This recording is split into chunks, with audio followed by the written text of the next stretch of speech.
Your organization, as well as a number of gay rights groups, applauded A&E's initial decision. How are you responding to this reversal?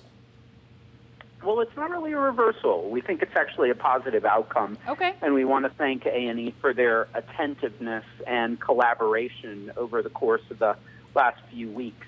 You know, from the moment that Mr. Robertson's remarks appeared, we felt that we had an obligation to speak out and say that it was not accurate or appropriate for a person with his platform to use the kind of racist and homophobic language he did. And as we all know, A&E agreed and put Mr. Robertson on hiatus. As a result of our conversations with A&E over the course of the past 3 weeks, they've really reiterated their commitment to thoughtful and inclusive programming that's respectful of all Americans.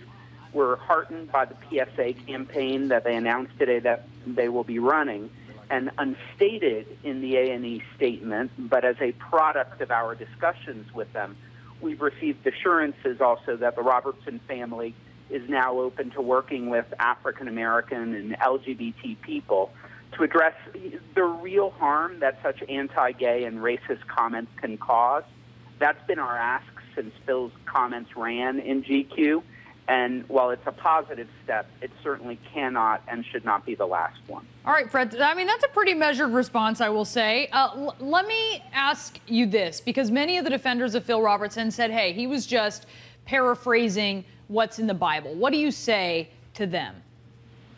Well, that would not be an accurate interpretation of what's in the Bible. And certainly if one looks for other verses in the Bible, the Golden Rule stands out as perhaps being a more important one, which is to treat each other as we would like to be treated ourselves.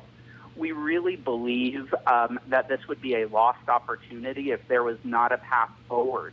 We clearly understand that Americans may also have these beliefs. And the secret to the success of the gay rights movement over the last 4 decades has always been that we will meet people where they're at, and we will show them that, you know, there is another point of view, that LGBT people deserve to be treated with respect and dignity and equally in American society. And so we wanted to meet Mr. Robertson and his family where they were at, but also kind of continue their evolution in terms of their thoughts and their feelings towards LGBT Americans. And luckily, A&E has really been a wonderful collaborator and been incredibly attentive towards what we've been trying to achieve.